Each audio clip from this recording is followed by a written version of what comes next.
So quick question to start off. How did you first get into this whole composing thing? I mean, what made you decide to get into this role? Well, I didn't decide. It was completely by accident. Yeah. I've been like, I played like in rock bands and stuff as a kid. I like bands, and that's all I ever wanted to do really. Yeah. And I went to music college, the Royal Northern College of Music in Manchester, in 1980. Yeah, I did a four-year classical trumpet degree. Yeah. And then when I left, I just went back to playing rock bands again because that's what I wanted to do.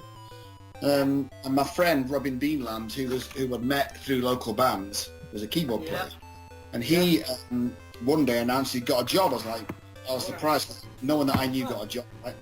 So he went off to look at Rare. I couldn't believe it, to write music for video games. And about a year and a half went by, and he sort of said to me, Grant, you've been off and on unemployment benefit for like 11 years since you've left college. So I was 33 at that point. Said, why don't you try do what I'm doing, And I was like, well, I don't know. I've never ever tried to compose, and I failed all the exams at college. When I was I passed the exam in the last year by the skin of my teeth. Yeah. So I was terrible at harmony, just didn't understand it at all. So he recommended that I bought a bit of gear, so I bought like a synth and a copy of Cubase, and started to write music that I thought would be appropriate for video games. And I played a lot of games at the time, so I kind of knew what this was supposed to sound like. And I sent Rare 5 cassette tapes over the course of a year and never got a reply. And then out of the blue I got a letter saying, please come for an interview, and I went down and got the job. Couldn't believe it. Oh, okay. And when you got there, it seems like the first project you saw was Donkey Kong Land 2 for the Game Boy. What was it like trying to convert a SNES game's sound to a much weaker console? It was tricky. I mean, like, also, I never, in that time, Rare did all their Game Boy games in hex, which is just like 4 numbers. No MIDI files or nothing. So I've been used to MIDI, like proper synthesizers. So I was like, oh my god, how am I going to do this? So Dave Wise came across and showed me how it worked very quickly. My first day, and I was like, oh my god, this is really hard. And I said to Robin, I think I'm going to have to resign. I just can't do it. It's too hard for me. And he said, well, look, why don't you get Dave back tomorrow and write down every step that he tells you to do. So I said, all right. So I got Dave back the next day. I said, look, Dave, can you show me one more time?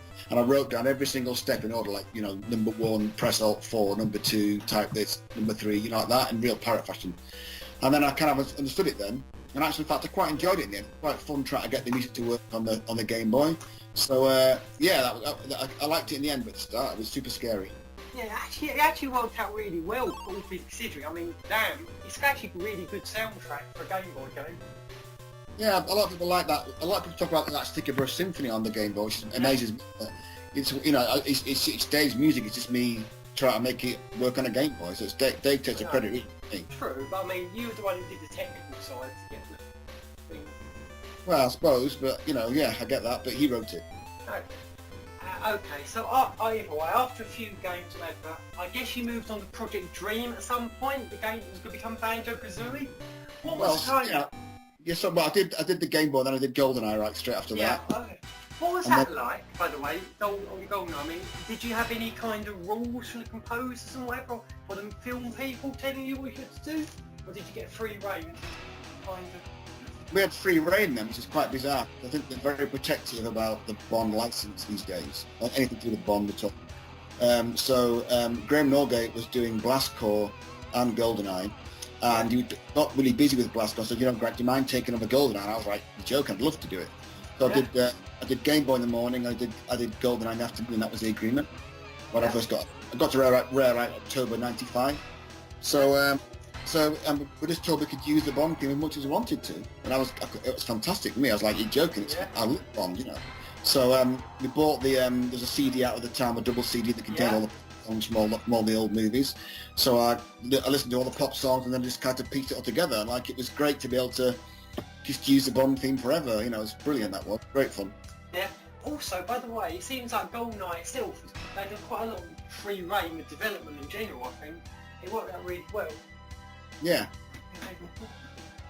But yeah, either way, I'm guessing after this, I mean, what kind of games to move on to after between GoldenEye and, I guess, Banjo? that was it. I just did GoldenEye, and then one day, Tim Stamper, who's the boss of Rare, and Greg Mails, who was the big designer, turned up on and just said, can you just please play your GoldenEye music? I was like, oh God, I'm going to get fired. They think it's crap, No. And so they sat there, I played the tunes, and they said, right, you're going to come work on Dream with us. And I was like, yeah, that's fine. I just need to finish up GoldenEye. They're like, no, you're finishing GoldenEye right now. You're coming to work with us. So I moved on my gear out of my little room, moved to the barn where the Dream team was, and started working on Dream. And talking about Project Dream, it changed quite a lot from what we call Banjo-Kazooie now. What was the idea behind the music back in the SNES, early N64 days? How was it different? Yeah, I never worked on the SNES, right? I only worked on the Game Boy and straight to the N64. So originally it was going to be on the SNES, but just about when I switched to Dream, it got switched to the N64. Yeah. So it was supposed to be like a very Zelda-like open world 3D exploration kind of game. That's what it's supposed to be. And then I just changed to Banjo. Yeah, and okay, when you're designing Banjo-Kazooie and doing the music for it, how did you come up with a kind of, I guess, audio style for the title? That was just a bit like, I guess it's probably a bit by fluke again. Like I thought that that Banjo-Kazooie were like very odd, the opposites, like Banjo's a bit dumb and Kazooie's a bit snazzy, sarcastic, So I tried to get the music to match that. So I hit on the idea of like this tritone thing that the tritone, it's the furthest point in a musical scale, right? So you got C's an octave, F sharp's a tritone, it's the furthest point from either note. So I kind of thought, I wonder if I can work that in there somehow. So I just kind of, at the time I listened to quite a lot of Danny Elfman. So Danny Elfman had a really kind of way of like umpiring that kind of, especially in Beetlejuice. Yeah. So that kind of gave me the idea, and I just stumbled upon it really. It just kind of really worked well, so I kind of used it throughout both of the games. Yeah. And one of the songs a lot of people kind of remember is the Gruntilda's Lair theme from the original game. What was the kind of thought process behind that? Because it's very much inspired by a teddy bear's picnic kind of thing, fade into each area as you went. So what was the kind of design process behind it? I just wanted to find something really kooky that summed up Gruntilda. Something that was like, and I guess the bear thing worked in there because Banjo was in the adventure. Yeah. So I guess those kind of two things sort of smashed together, and you get that kind of kooky, plodding along, witchy tune, which I just kind of felt it summed up her character perfectly. Yeah. So I just wanted to find something that was a memorable tune that really matched the characters again. Another thing I think a lot of people quite like is how that you kind of take the same tune for a level and subtly remix it a ton of times. Like you have the boss theme, which is like a really epic version of level theme, and like some more ambient themes in certain areas. What was the inspiration behind that kind of audio design? Yeah, we did the whole channel fade thing. Yeah. When I first got to Rare, Greg and Tim were very keen for me to play the LucasArts games, especially Monkey Island, because they loved the Monkey Island games, right? And in the early Secret Monkey Island games, they had that channel fade system working, a bit like in FM synthesis, so not quite MIDI files, but just using the FM system on a chip on the sound card. Yeah. And they have this called the IMU system, which is IMUSE, and they loved that, how that worked. They would love that to work in Banjo. So when you wander about, the music would just change depending. It would be the same tune, but it would switch to a different arrangement. When you got to a different area. Yeah. So I had to sort of work out how to make that happen. So I managed to kind of get it in my head. I thought it was going to work, and then we got the software to kind of turn things up and down. So all the music for one level would be contained within one MIDI file, but the software just turned up different channels. Yeah. So which from like channels 2 and 4 to channel 6 and 8 or whatever. So that's how I got it to morph into different versions depending when you stand on the level. Okay, and since then it seems like there's been a whole kind of boss remix kind of genre. Have you kind of seen any of those on YouTube or whatever? Yeah, they're awesome. Like when people remix my stuff, it's fantastic. It usually turns out better than I do. Yeah. So, and also it's super flattering, that people want to do that to my music. Never once have dreamed that would ever happen to me. So I love when people do arrangements. It's so, and also they have some great ideas, things I wouldn't think of. That it's great to see it. I love it. Yeah, and out of curiosity, when in the Banjo-Kazooie series, what would you say is like your favourite work so far? What was your favourite work? I know, that's tough, that one. I guess my favourites probably are Mad Monster Mansion. Oh yeah, I like that film. Yeah, Freeze Easy Peak, and I guess Atlantis when you get to Banjo-Tooie. I love that Atlantis and Yeah. Yeah. I'd say those three. And did you kind of change the direction a bit since from Banjo-Kazooie to Tooie? Was there any kind of change to fit the game style? I don't think so. I just tried to keep that same, because I kind of got that harmonic feel to the first game, that kind of tri-tone thing. I tried to keep it going in Banjo-Tooie, and so, you know, I think it's just a continuation really. I mean, some of it maybe got slightly darker, and also we had boss battles at the end of every level in Banjo-Tooie. That didn't happen in Banjo 1, so that's something to do. So I used to use the same tune from the level for the boss battle most of the time, I think. Yeah. You know, so yeah, it was like it was just a continuation really. And I hope this isn't too harsh. Are there any songs you kind of wish you'd done a bit differently or would change if you did it now? I do get asked that quite a lot, and honestly, no. Like, I think that I'm a really bad polisher, and I'm really bad at going back and changing things. Usually my first idea is the only one that I have, and if that's not good, I'll just start again. I'm not great at that. I don't like messing around with stuff. I just make a mess of it. It just gets worse.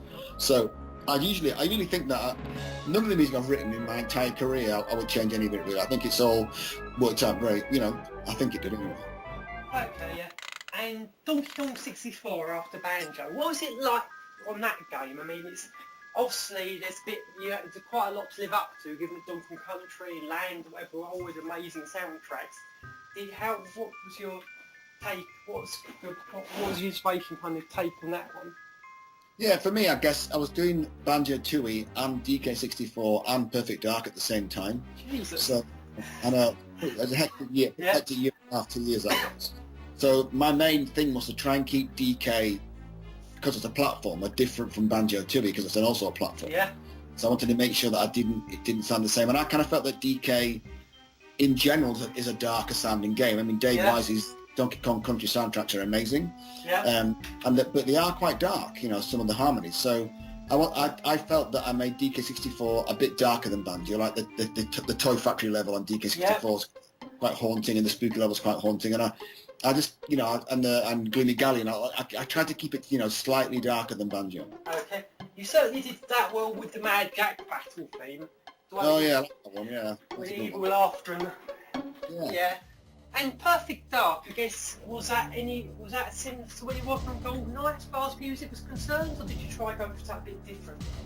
I thought that was different. I guess it was more electronic, I felt. I guess at the time the X-Files was very big, and I was thinking about the X-Files and how that kind of went along. Also, I guess I was thinking about the original Blade Runner, which is a very kind of haunting soundtrack, a very large, very big synthy thing. So I tried to mix together the orchestra and synth back then, which I guess everyone does now, but at the time it wasn't done that much, you know. So I just kind of, you know, it was a tough couple of years that was. So I just tried to make it as good as I could. And I really enjoyed working on Perfect Dark. It was a great story and a great team. Yeah. It was great fun to do. So it was nice to try to do something different. I was doing like jolly platformers, so it's nice to get a bit of a break. Yeah, well, you've got quite a few I guess you've got quite a different feel when Rare moved to Microsoft after the Nintendo 64 era. Yeah. What kind of songs did you remember did you like most from that kind of era? I mean, you know, doing Grab by the Ghoulies was good fun. So I mean, you can't, doing a haunted house game is great fun to do because it's spooky and it's comical, so it was good to do that. But also, I guess the high point for me when Rare moved to Microsoft was doing Viva Pinata. Oh yeah. That was the first time I got to use live orchestra, so it was a proper, you know, 100-piece live orchestra in Prague playing the music first time. So that was spectacular to get to do that. That was brilliant. Yeah, it's certainly a great game, that one, actually. Wish more people had played it, to be honest. Yeah, no, I think people looked at it from the top and thought it was a bit cute, but it's not cute. It's pretty deep when you get into it. It's hard to get it to work properly. That's kind of thing with a lot of Rare's games on Microsoft, really, to be honest. They're a lot deeper than you think they are, but a lot of people kind of overlook them because of their style, I guess. Yeah, I think Banjo-Kazooie Nuts and Bolts suffered from that. I think that, you know, you think about it now, Nuts and Bolts is a bit of a predecessor to Minecraft because you could build what you like. I think for Knights and Bolts, it was a Banjo game more than anything else. I mean, if it was Minecraft, it's like new IP, I think a lot of people would have been absolutely over the moon with it. Banjo was obviously a platforming series, so a lot of people got really angry that it was different. No, I think you're right about that. I think if it had been another IP, it would have done a lot better. Yeah, and Still, it did have some interesting music, and I did feel the storyline worked quite well for it. Yeah, like I think my son was young, right? My son was born in 2002, so when we moved to America in 2008, he was getting to start to play games, and him and his friends absolutely loved Banjo Nuts and Bolts. That was their favourite. And when his friends came to our house, that was the one game they wanted to play because they didn't know Banjo-Kazooie for the first two games, right? They just knew them for Nuts and Bolts, and they loved the building vehicles and seeing what they could do with them and how they could fly and go underwater. You know, so they loved that. It was funny how that's the way it was. I think Microsoft missed the boat there. They didn't realize that younger kids who didn't know Banjo would love that kind of game. Yeah. Did anyone at Rare think might not be the best idea to have a character that's actually insulting the original franchise as much? I mean, I'm not trying to be a jerk, but that's part of Rare's humour, right? I think that knowing Greg Wells the way I do, that was all part of it. Like that was all of Banjo 2 and Banjo 1. So I think that we want to keep that same irreverent humour in the game because it linked it together. So yeah. And did you have any involvement with Banjo-Kazooie? Was it Bunty's Revenge on the Game Boy Advance or whatever it was? Oh, that was Jamie Hughes. Jamie Hughes was the guy who worked at Rare. He started after I've been out quite a while, and he was the guy that was in charge of putting that together. So he did all of that. Yeah. Okay. Do you think he's managed to match the feel of the Banjo series with it? Yeah, I think Jamie did a great job. I like Jamie. He's a good guy. Yeah. And out of curiosity, what at that point made you move on from Rare? I just became unhappy with Microsoft. I didn't like the way they were running the company, and I just felt my time was over. Like I loved Rare. I thought I'd be at Rare for the rest of my life because I absolutely adored it when the Stamper family were there. Tim and Christopher and all the family, I loved working for them. They were just fantastic guys and they had great ideas for games. And when they left, it just lost all its kind of magic for me. It just wasn't the same place anymore, and I just wanted to leave. And when you did leave and become like an indie freelance composer, how did you decide what projects to compose for? I didn't quite do that straight away. I moved to Baltimore and I worked at Huge Games, and they made that game Kingdoms of Amalur Reckoning. Yeah. So I was a staff guy still then. Yeah. After that, I became a freelancer. Yeah. So I think if you first become a freelancer, you need work, right, to make money to pay your bills. So, but I was pretty lucky. The first game I really sort of touched was Mickey Mouse Castle of Illusion. Yeah. On the iPad. That's a really good version of music you did there. I mean, I love it. Yeah. I've got a friend of mine called Jeremy Taylor, who's an audio guy from Britain that went to live in Australia, and he was working at Sega Australia, and he said to me, "Grant, I'd love you to work on this game." So I just said, because we were great friends, I said, "Of course, Jez, I'll do it," And I love working that game. It was great fun. Yeah, what was it like trying to reimagine that game's music? Because it was already quite catchy in the Genesis Mega Drive days, but I mean, you made it sound quite different when it was remixed, and yet that still sounded as good as it was then. Yeah, I wanted to make sure that I wrote some original tracks, and I've used some tracks of theirs and kind of as well. So from the original game, so I wanted to make sure that I was very true to the original harmony in the original game because everybody loved that game. So I wanted it, but also at the same point trying to add a bit of me in there too. So it's a fine line to walk, and I was happy that the way it turned out. So.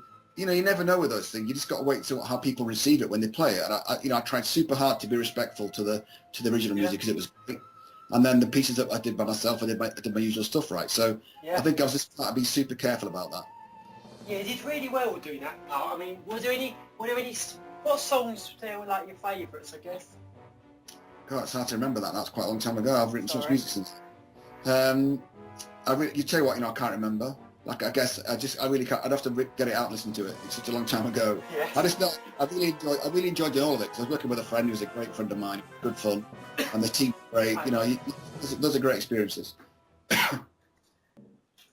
Either way, one of the things you did after that when you went freelance, you worked on quite a few 3D platformers. I mean, not just Yooka, but also I think you did a song for Hat in Time and another song.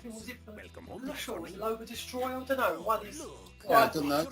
Yeah, they kind of asked me to do it. So sometimes I get asked to do guest tracks. Yeah. And I sometimes do it and I sometimes don't. I just sometimes I feel like people just think they can get me in to write a track to try and get me a bit of track so they can get more money off me from Kickstarters, and I kind of don't agree with that really.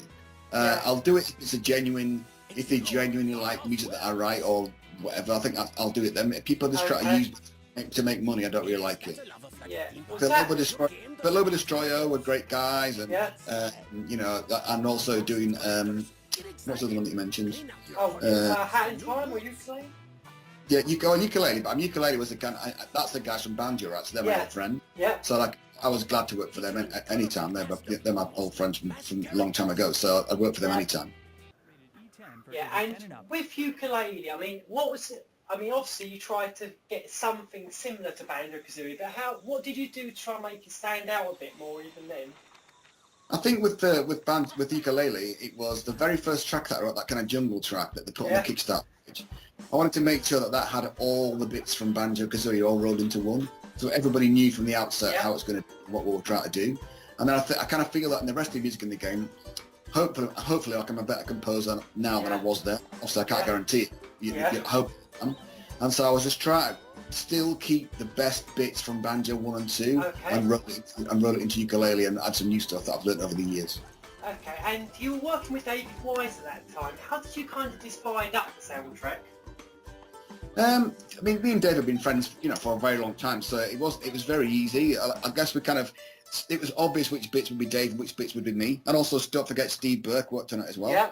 So we all kind of just had a bit of a chat about it, and it just was obvious that, you know, it was more or less in a banjo style, therefore I should probably handle most of the music. Yeah. But, you know, the next games that Playtonic do, maybe Dave will do more or Steve will do more, depending who it's more, you know. So I think because it was a very banjo game, it was easy to work out that the bits that I should do, the bits that they should do.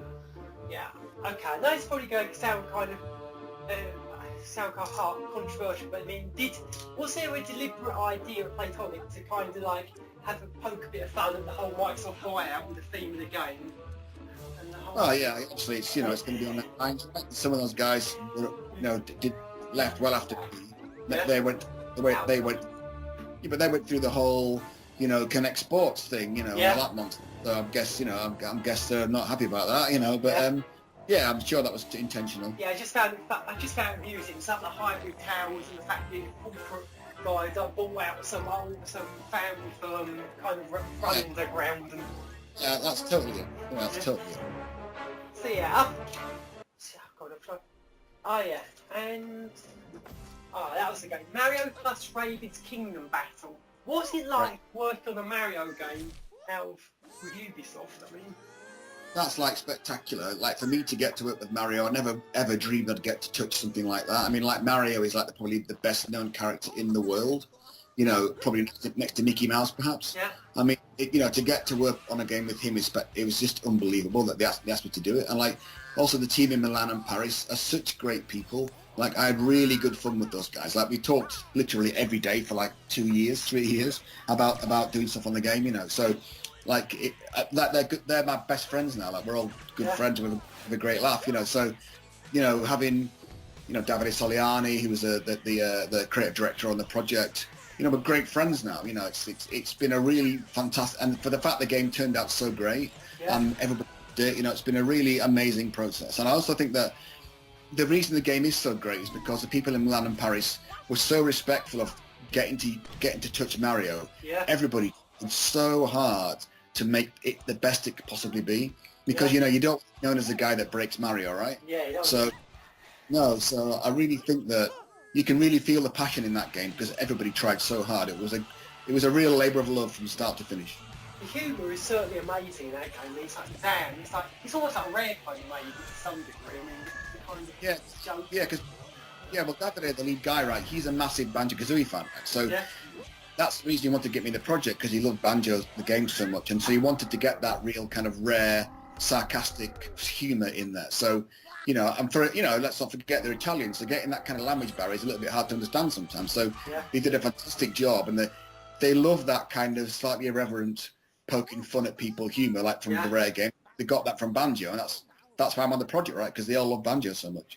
Yeah, and obviously the minute people obviously fell in love with that Phantom song, you know, the one in World 3. What was it like? What was it like writing that song? I mean, that sort of filled with just hilarious Mario references and jokes. Yeah, I mean, Davide wanted to have an opera song in the game for like 15, 20 years, right? Yeah. He just never had the budget to do it. So the minute he had the chance, he said, we need to do an opera boss. So there's a girl, a lady at Ubisoft Milan called Christina Nava, and she wrote lyrics. And she sent me the lyrics, and I just put the music together. And I had to demo the song with me singing. Oh god, that was fun.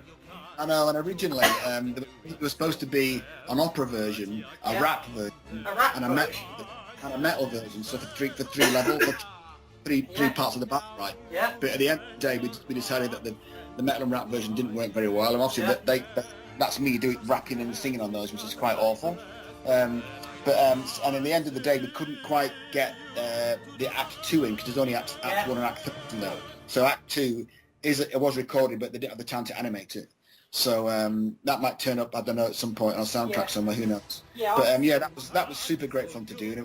And the lyrics were a bit worse than they are now. Nintendo made us do a few little changes. Yeah.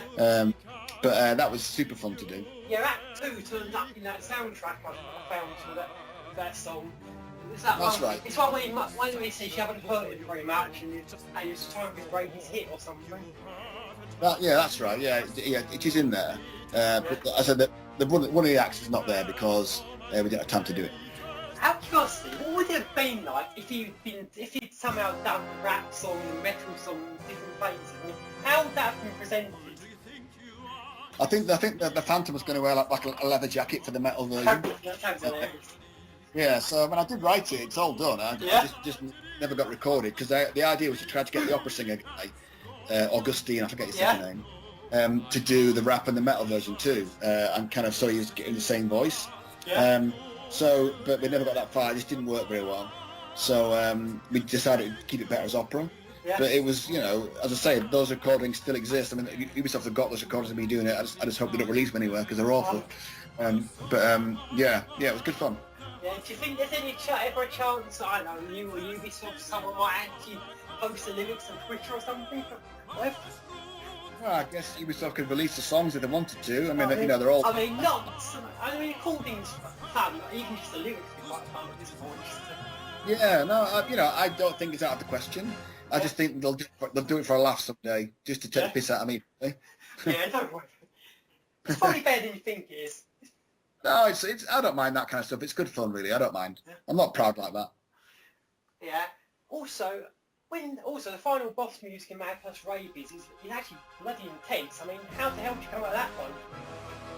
I know. Well, the last one, we're trying to find. We kind of looked through the games and thought that Bowser's never really had a theme, really, in all the Mario.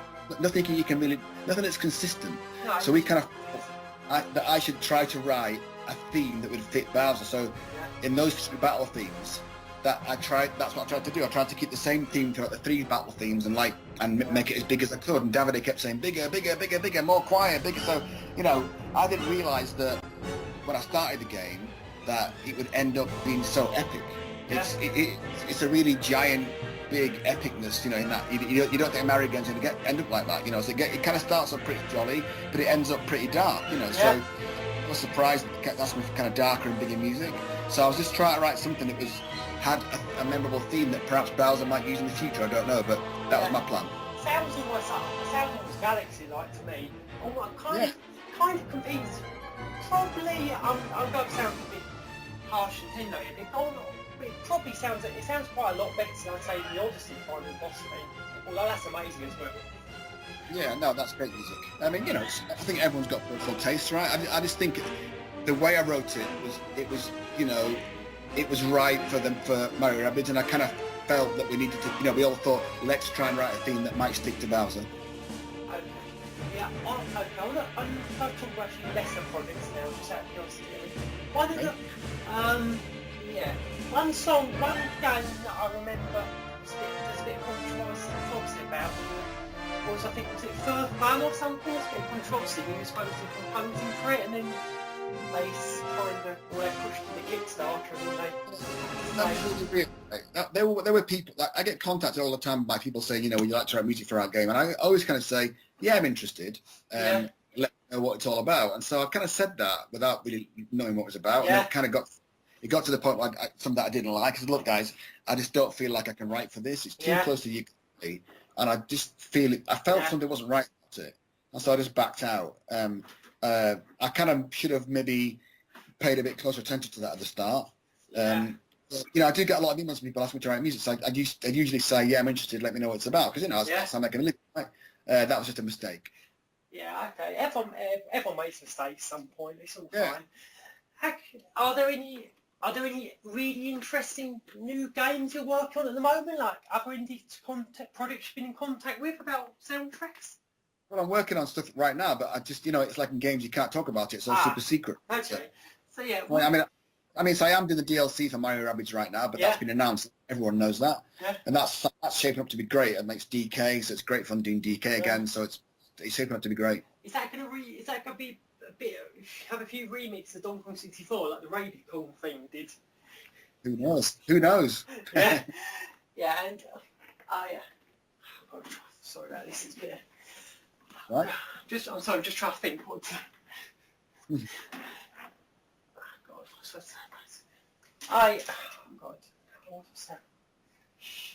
That's the question. If Nintendo ever contacted you about a 3D Donkey Kong game like Donkey Kong 64 2 or something, or a new Donkey Kong Country, would you be interested in proposing for it? Of course, like my job is to write music, and I really enjoy it. So when people ask me to do great projects like that, you just can't turn things like that down. It would be such great fun to do. Like doing Mario with Davide has been such great fun, and it's been such a great experience. So, I'd never turn things down like that. As long as I've got the time to do it, it's the best. It's so good. Because yeah, I mean, David Wise did Tropical Freeze. Maybe you can do like Ado, the 3D game when it comes out. I must admit, I do think that DK needs another 3D outing. Yeah. So I don't know if Nintendo will ever do it, or maybe what they call the one in Austin did it, Retro Studios. Perhaps they might do it one day. Yeah. But I think I'd like to see another DK 3D game. It'd be great. Do you think there's a possibility Playtonic Games could end up doing one of these things? Well, as long as they got, I guess they'd have to get the license from Nintendo. I mean, it's not anybody can ask Nintendo for the license. It just depends whether Nintendo let them have it. No, I'm just curious whether like those guys could become like the next Rare or something. Well, I think they could be. I think they could certainly do it. They just have to let Nintendo have to give them the chance, Yeah. And okay. And that's a bit weird. Would you ever be interested in either porting music again, or have you kind of moved on to just original songs since then? I mean, if someone did another Donkey Kong Land type deal, would you take it, I guess? I don't know really. I guess I don't really mind. I mean, I did do remixes for the Mario Rabbids game from DK stuff. So I don't mind using, and I did Peach's Castle too, as I used the tune from Mario 64 for that. Yeah. So I don't mind that really. It's quite good fun, and also you learn from doing other people's music. That you do learn things about just different to yourself, how people treat harmony different to the way you do it. So, I'm pretty open to anything really, as long as it's good and I get a chance, And I guess you'd be interested in, say, Smash Brothers along the line at some point. Well, if they asked me, I'm sure I wouldn't say no. It'd be great fun, yeah. Because it makes you wonder if they're using Mario plus Rabbids songs now, or anything. Yeah, I wonder. You never know, do you? I wonder. I love just kind of interesting remix that in that kind of style. Yeah, I get that. Yeah. Yeah, and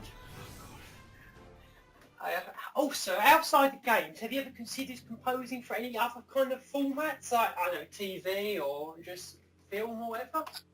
I did a movie last year. It's called The King's Daughter. It's got Pierce Brosnan, William Hurt in it, and I've done quite a few shorts as well. So, I'm really keen to do some movie stuff. I like to do that. Also, I've just written my first kind of full-on concert piece, which is called Kirkhope. Oh, wow. I wrote it for it's by it's a trombone like concerto. It's like there's a guy called Ian Bousfield who's probably the best trombone player in the world, and we've been friends since we were kids by complete fluke. So Ian said to me last year, he said, Grant, do you fancy writing me a piece of music? And I was like, well, I'll give it a go. I've never done it before, So I wrote this kind of trombone piece, and he's playing it on his concert tours right now. So it's amazing, really. He's playing it in Japan, I think, soon, and in Glasgow in England, and that's been amazing to my first kind of bona fide just concert piece. It's been great. Yeah, I think I should probably try and promote them. You could probably send a few gaming sites and news about this one. I think quite a few people probably post about it if they heard your work on it.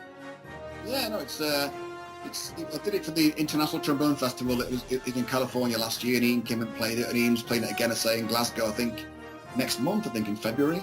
So it's like, and it's kind of, I tried to write are kind of Hollywood, Yeah. you know, the kind of music I like to write, that kind of, you know, for trombone. So it's kind of all the way that I write music normally, but for a trombone solo. It's I'm really proud of it. It sounds amazing to you. Out of curiosity, did you hear that there's a Mario movie coming out sometime in the future? Have you? I did hear. Yeah. I did hear that. Have you know, I would love to write for that. That would be my absolute. If I could get to be the composer, it's that Illumination. Yeah. The Illumination. Yeah, like I would love to do that. Like that would be. And if there's any way I could get into that, I'd do it. That would be a fantastic thing to do. God, I can imagine if it's as amazing as the Mario plus Rabbids soundtrack set in the movie for me. Now, say we like that Illumination or movies, at least have a great soundtrack. Well, I just feel like, you know, I know Mario inside out, right? And I do. Yeah. I already write for live orchestra, so it's you know, I could do it easy, and I'd love to work. That would be a great project to work on. Have you ever considered working on either other Nintendo franchise like that? I mean, like Zelda or Metroid or Pokemon or whatever? I guess my favourite game of all time is Zelda: Link to the Past. Yeah. I love that. I love that game, and I love the music in that game. So, you know, I guess I'd like to have a go at working on Zelda, but it'll never happen. But, you know, it'd be fun to do a Zelda game, because I love that. I love that old Zelda stuff so much. Well, you never know. I mean, they changed up the style a lot with Breath of the Wild. Maybe they change up again with the next game. Yeah, who knows? Change up. So, yeah.